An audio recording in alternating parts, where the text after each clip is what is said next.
माहवार मैगजीन हमसरी हैदराबाद शुमारो सितंबर 2001 है। सिलसिलो हालात हाज़रा पेश खिदमत है अनवर काज़ी जी तहरीर। वोट के इज्जत दियो खां कम के वोट दियो। आवाज़ साकिब अबड़ो।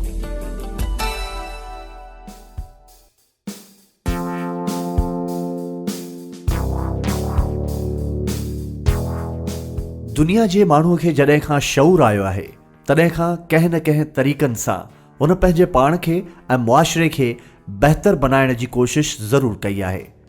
इहो इर्तिक़ा जो सफ़र अञा ताईं जारी आहे ऐं जारी रहंदो। इन जे शऊर ऐं तरक़ीअ जे करे हिन दुनिया जे इंसाननि जो हिकु वॾो अंग आरामदह ज़िंदगी गुज़ारे रहियो आहे। उन्हनि वटि बुनियादी ज़रूरत जी खोट न हुजण जे बराबरि आहे। मुआशी तौरु मुस्तहकम थी विया आहिनि। तइलीम, रोज़गार, सिहत, अमन, इंसाफ़ उन्हनि खे आसानीअ सां मिले थो। उन्हनि मुल्कनि जे माण्हुनि खे बुख मरण जो, बदअमनीअ जो, नाइंसाफ़ी ऐं संदनि इंसानी हक़नि जी लताड़ जो ख़ौफ़ नाहे। उन्ही करे हू जिस्मानी ऐं ज़हनी तौर ते पुरसुकून आहिनि। रूहानी तौर जी ख़बर ख़ुदा खे। अगरि इहो सोचिजे त इहो दौरु उन्हनि लाइ हमेशह खां हो त बिल्कुलु ग़लति हूंदो।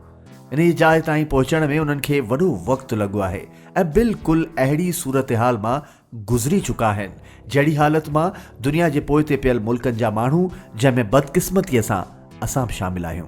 केतिरा ई सबब आहिनि उन्हनि जी तरक़ीअ जा, पर हिकु मुख्य सबब आहे बहितर हुक्मरानी, जंहिंजो फल सभु माण्हू वापराइनि था ऐं हिकु मख़सूस टाइम खां पोइ जमहूरी अंदाज़ में पंहिंजी ताक़त, वोट जी ताक़त सां पंहिंजे पसंदि जी हुकूमत क़ाइमु कनि था। उन वोट जी ताक़त खे टी दुनिया जे मुल्कनि में ॿियनि ताक़तुनि ज़रिए कॾहिं त मुकमल ख़त्म कयो थो वञे या वरी कट साइज़ वारी पॉलिसी तहत उन जी अफ़ादियत खे महदूद कयो थो वञे। असांजे माण्हूअ खे बिल्कुलु इहो सम्झायो थो वञे त वोट जी कहिड़ी अहमियत आहे। तव्हां न ॾींदव त कहिड़ो फ़र्क़ु पवंदो। असांखे चूंडराइण वारा पाणे चूंडराईंदा। कंहिं हद ताईं इहा दुरुस्त ॻाल्हि बि आहे ऐं वोट जे बारे में जेके कुझु फरमाइनि था उहो हिते लिखी बि नथो सघिजे। अफ़सोस। मतिलबु त वोट ऐं वोटर खे बेइज़त कयो थो वञे। ताहूती ताक़तूं पाण में गॾिजी ताक़त जे ज़ोर यानी वोट जी ताक़त न ते हुकूमत ठाहीनि ऐं डाहीनि थियूं। अवाम वीचारो सिर्फ़ु बिरयानी जी प्लेट ते विढ़ंदो थो रहे। कॾहिं कॾहिं त वीचारे खे उहा बि नसीब नथी थिए। बसि कॾहिं वरी ईअं थिए थो उन जी ताक़तवर टिकसाट मां कुझु माण्हू पंहिंजे ज़मीर जे आवाज़ ते या के ॿिए मुफ़ाद या कावड़ जी बुनियाद ते इन टिकसाट मां निकिरण जी कोशिश कनि था। हिन वक़्तु शायदि नवाज़ शरीफ़ बि इहो करे रहियो आहे। कामयाबु केतिरो थियो आहे अञा ताईं बिल्कुलु न। मुस्तक़बिल में थींदो या न इहो फ़ैसिलो मुस्तक़बिल कंदो। वोट खे इज़्ज़त ॾियो जो नारो नवाज़ शरीफ़ जो आहे। हू चाहे थो त अवाम जी ताक़त सां अगरि का हुकूमत ईंदी त उन जी हुकूमत खे अवाम लाइ घणो कुझु करणो पवंदो। जेका ॻाल्हि ताक़तवर टिकसाट खे बिना नथी वणे। ॻाल्हि त भली आहे, पर ताक़तवर कीअं चाहींदो त इन सिस्टम जी पैदावार वरी साॻे सिस्टम लाइ ख़तरो बणिजे। इन करे पूरी कोशिश सां इन नारे खे त वोट खे इज़्ज़त ॾियो मतिलबु अवाम जी राय खे क़बूल करियो ख़त्म करणो आहे। अञा ताईं त हू कामयाबु आहिनि। बहरहाल उम्मीद न छॾणु घुरिजे। नवाज़ शरीफ़ हिन वक़्तु लंडन में वेठो आहे। इन करे खेसि जिस्मानी आराम आहे। वेझे वक़्त में वापसि अचण जा इम्कान बि घटि आहिनि। अगरि ईंदो त जेल वेंदो, जिते जिस्मानी आराम बिल्कुलु बि न हूंदो। हिकु ॻाल्हि ज़रूरु लिखबी त नवाज़ शरीफ़ को नेल्सन मंडेला न आहे जो जेल जूं सख़्तियूं बर्दाश्त करे। भले खणी केतिरो बि नज़रियाती थिए, पर जिस्मानी आराम छॾणु संदसि वस में न आहे। इन करे नून लीग में शुरूअ खां ॿ सोचूं हुयूं। हिकु चवनि पिया त असां अवाम जी ताक़त सां हुकूमत वठंदासीं। ॿिया चवनि पिया त जहिड़े नमूने हिन वक़्त ताईं हुकूमतुनि में आया आहियूं अॻिते बि ईअं ई करे हुकूमत हासिल करियूं। मरियम नवाज़ ॾाढा जज़्बाती बयान ॾिना। अवामी जलसा, अवामी रैलियूं जेके शानदार ऐं कामयाबु हुयूं, पर उन जो नतीजो न अची सघियो।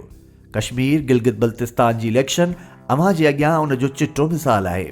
उन खां पहिरीं बि शहबाज़ शरीफ़ जे चवण ते जेको ॿी सोच जी अॻवानी करे थो ऐं साॻे सिस्टम जे आधार ते वरी हुकूमत में अचणु चाहे थो, हिकु दफ़ो ॿीहर मरियम नवाज़ बिल्कुलु ख़ामोशी इख़्तियार कई, पर उन वक़्तु शहबाज़ शरीफ़ खे ताक़तवरनि का ख़ासि लिफ्ट न कराई।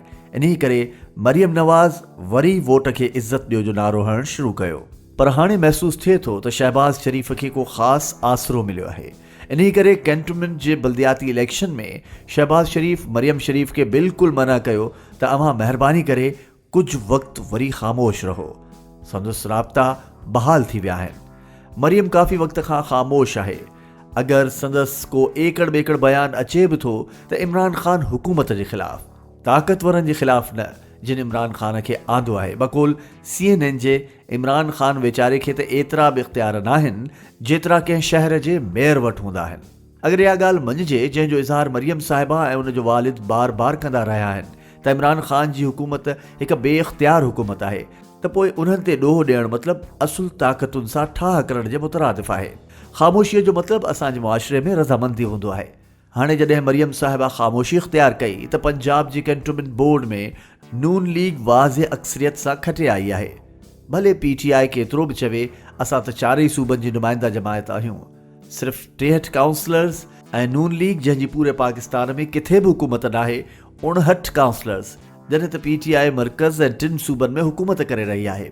महसूस ईअं थिए थो त शहबाज़ शरीफ़ जो बयानियो कम खे इज़त ॾियो कामयाबु थियो आहे। कम त कम आहे, कोरीअ जो हुजे या मोचीअ जो।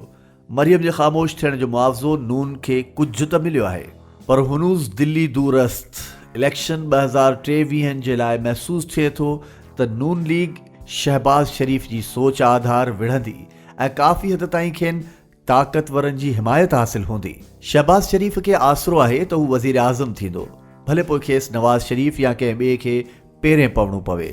हू राज़ी आहे। हाणे वारी इलेक्शन मां कुझु त महसूस थिए थो, पर असांजे मुल्क में कुझु बि कंहिं बि वक़्तु थी सघे थो। असांजो हिकु निगरान वज़ीर आज़म जंहिं वेचारे खे इलेक्शन खटण खां पोइ चूंडियल वज़ीर आज़म तौरु 2 साल हुकूमत जो आसरो न पर यकीन हो। इलेक्शन खटण वारे ॾींहुं खेसि ॿुधायो वियो त उहो वाइदो कहिड़ो जेको वफ़ा थिए। वेचारो वज़ीर आज़म 6 महीना पंहिंजे हल्के में माण्हुनि सां न मिलियो, एतिरो ॾुख में अची वियो। सो शहबाज़ शरीफ़ सां ईअं बि थी सघे थो। महसूस ईअं थो थिए त इहा ख़बर हुकूमत ताईं बि पहुची वई आहे। इन्ही करे उन जा वज़ीर इलेक्शन कमीशन जहिड़े आईनी ऐं अहम इदारे खे जहन्नुम में मोकिलण जूं ॻाल्हियूं करे रहिया आहिनि, पर वेचारा करे बि छा था सघनि। अगरि हू वाक़ई चूंडजी आया हुजनि त कावड़ न कनि। हिन वक़्तु हू हुकूमत में हूंदे इलेक्शन कमीशन ते अपोज़िशन वारा इल्ज़ाम हणी रहिया आहिनि। लॻे थो ईंदड़ हुकूमत में हू पंहिंजो पाण खे नथा ॾिसनि। अब के जाना ठहर गया है, सुबह गए के शाम गए।